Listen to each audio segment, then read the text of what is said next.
playing hormonal games isn't just for actors and athletes anymore. Executives do it too. I don't have access to anybody's confidential medical records, and I wouldn't tell you if I did, but probably a few of these guys are juicing. Jeff Bezos has apparently aged roughly -5 years since founding Amazon.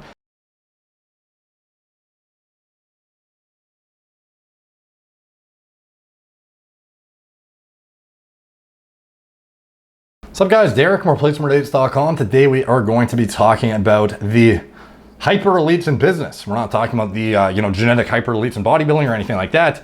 We are indeed talking about the greatest minds of our generation, or at least in an entrepreneurship aspect, as well as, I guess just high level fucking brains to begin with. Jeff Bezos and Elon Musk, and interestingly enough, Natty or not speculation that is entering into the mainstream. There was a tweet I was sent a while ago now, or maybe a week ago. It's been on my to-do list for a bit. Seems like a fucking while ago.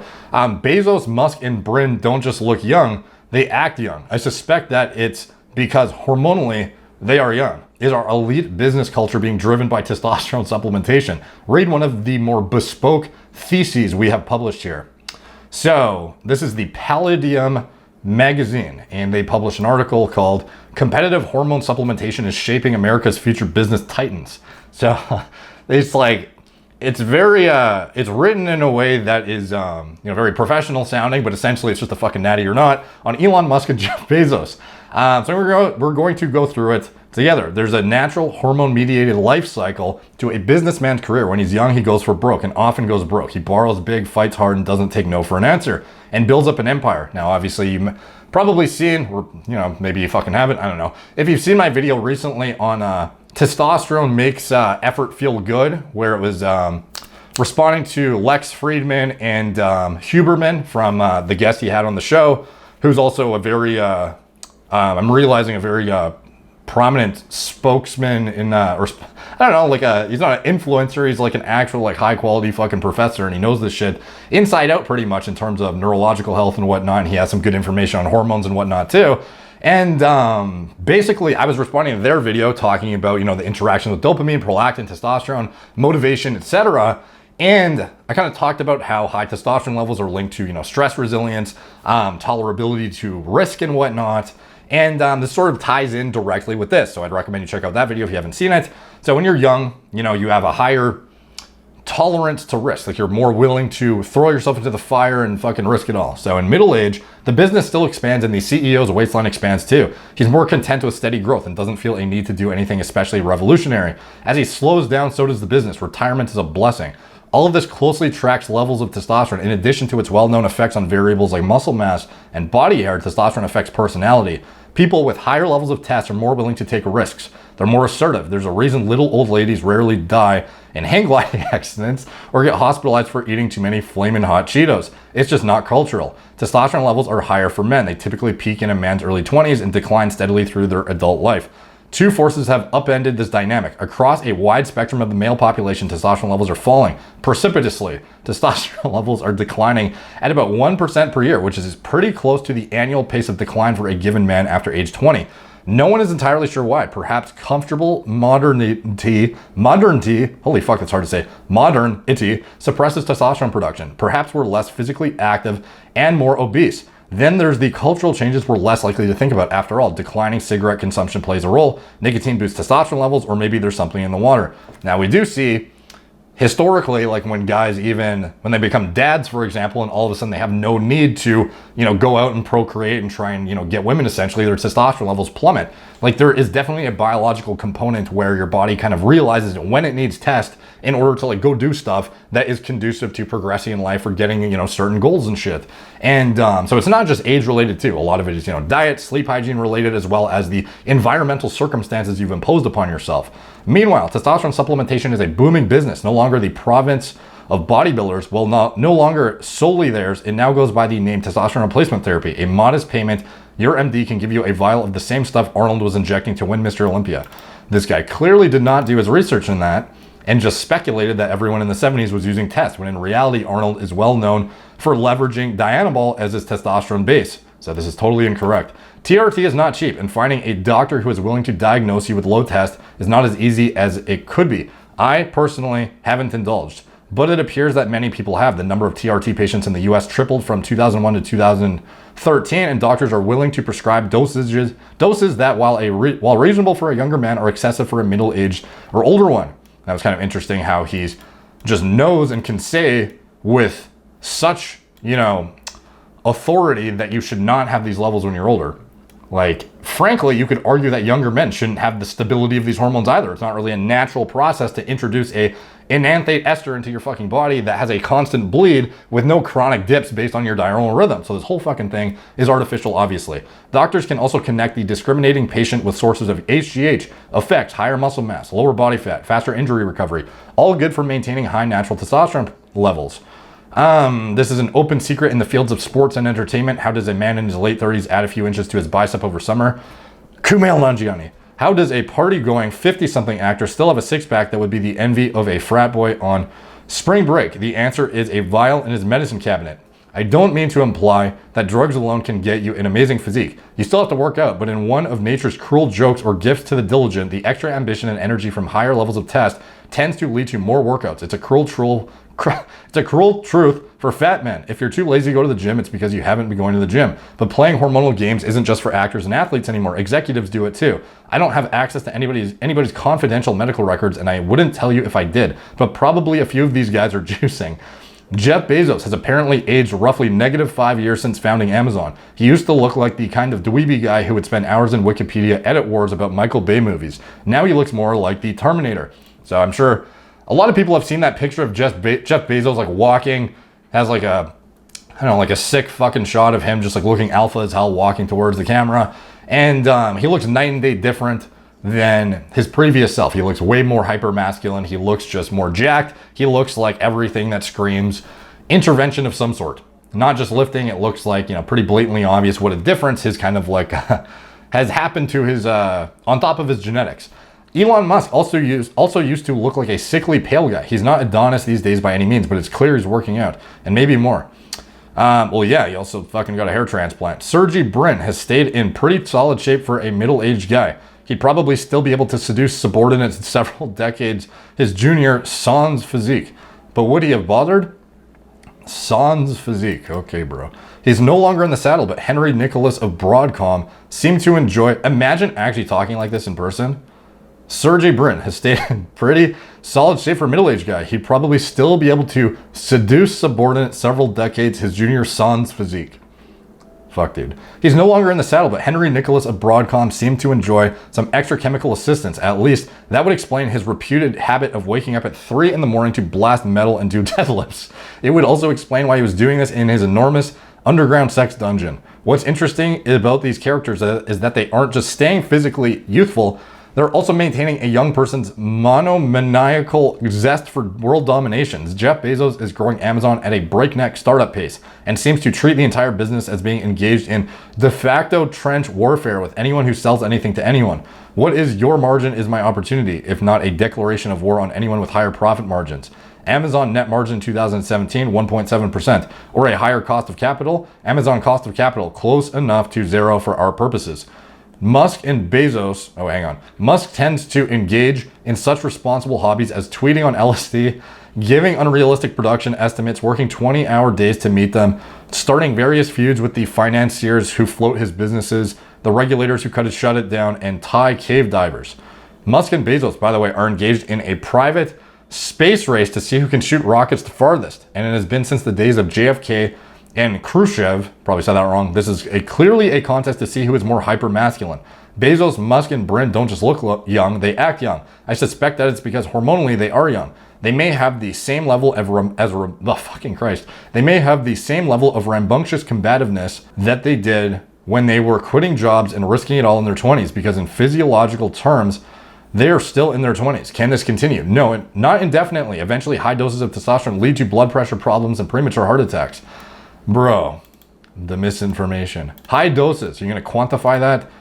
But we know this because bodybuilders have been helpful guinea pigs at much higher doses. So we know that, like, trying to say 100% certainty, you're pretty much saying they're not on TRT and they're pretty much blasting. Like, what is this article now at this point? But we know this because bodybuilders have been helpful guinea pigs at much higher doses. So we know that if you're jacking your T levels to 50% above peak human levels for years on end, you'll have a hard time making it past 50. This guy who wrote the article didn't do enough research. We don't know what keeping moderately elevated testosterone levels does to someone, and my guess is that on net it's positive.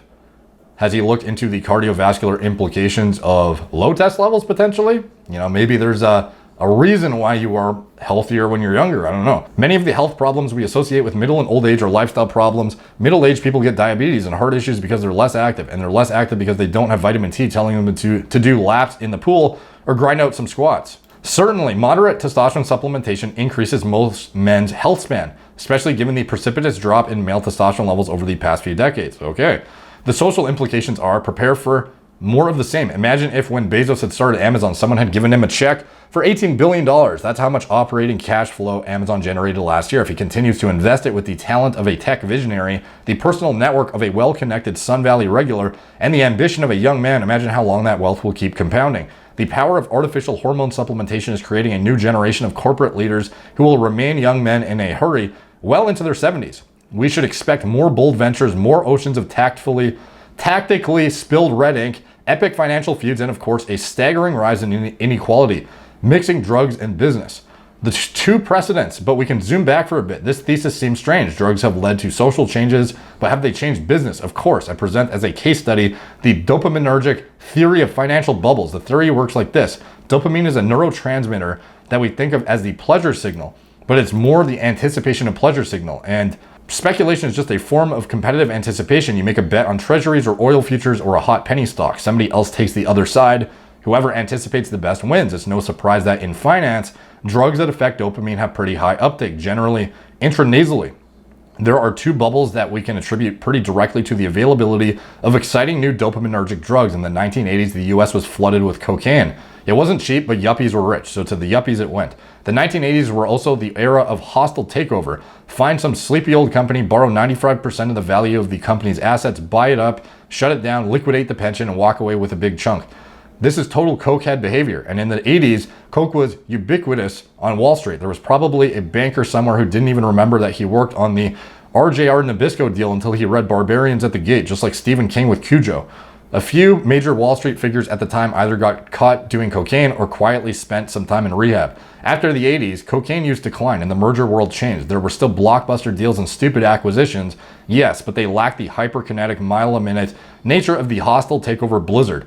2 decades later, there is another hot net drug, not so much on the street as on the street. It is another dopaminergic drug with a slower release and longer half-life, Adderall. Adderall is the drug of choice for rote, repetitive tasks that still require some brain power. Term papers say it's not a good drug for boldness, but a great one for artful precision. And in the 2000s, the big boom wasn't in swashbuckling buyouts, it was in complex credit derivatives. To deal in credit derivatives, you need to deal in a minutia, I don't know. The difference in returns between two credit products might be 0.5% per year, but if you're borrowing 30 times your equity, that's a respectable 15%. Adderall helps people power through boring tasks, but it comes at a cost. As anyone who has popped a pill hoping to get some work done and wound up cleaning the room for 6 hours can attest, it doesn't help you work on the right thing. The credit bubble was predicted on the idea that real estate, while volatile at the level of individual houses and even individual cities, was stable at a national level. The evidence is circumstantial and anecdotal, but powerful. The availability of new drugs correlate with new trends in business behavior, for better or worse. You could argue that the widespread availability of prescription pet pills in the 50s is a counterexample, but it's not quite true. First, a credit bubble wasn't really possible in the 50s because the country wasn't very leveraged and because banking across state lines was difficult. On the stock market side, stocks did have a good run in the 1950s, and in fact, valuations went up more relative to earnings than they did in the bubblier 60s.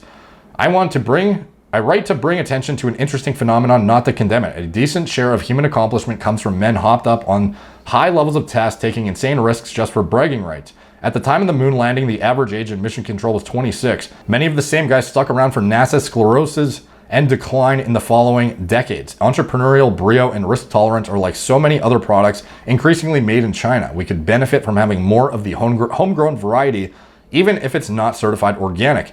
Compared to previous generations of ultra-rich, the modern wealthy are less likely to engage in conspicuous consumption and more likely to engage in conspicuous donation. When they make additional money, they don't consume most of it. They mostly seem to reinvest in either their businesses or ambitious side projects. JP Morgan competed with plutocrats to see who could have the nicest yacht. Bezos and Musk compete to see who will be the first to set foot on the moon. In fact, there's a sense in which the ambitious of the modern ultra-wealthy to fix education, fly bigger and better rockets, and massively improve health mirror the federal government's big ambitions during the 60s, perhaps the last era during which the US government had a clear vision and attempted to execute on it. Perhaps just as in the 60s, the billionaires are offering these great society-esque improvements for the same reason JFK and LBJ did, to prove that their capitalist system works better than the alternative. What's the long-term impact of this trend? It's politically infeasible to ban anything rich people like, especially if they like it discreetly. So we should expect it to continue. And assuming the rich are fully optimizing their health, not just optimizing for looks, we can expect the average executive tenure to lengthen. So the smart bet is to expect the economy to look more like it did in the mid-90s or mid-2010s for longer, bigger tech companies, grand ambitions, and the occasional colossal failure. But we can also expect these trends to broaden. Many popular products start out as status symbols for the rich before slowly becoming ubiquitous. Cell phones, computers, flying, even cars. At best, this will simply mitigate the secular decline in test and lead to a steady state where the average man is roughly as manly as men have historically been. At worst, it will fix a symptom but not treat the underlying condition, something that has changed about men, and the means to revert it is currently available to a lucky or risk-tolerant minority. Perhaps we should figure out why.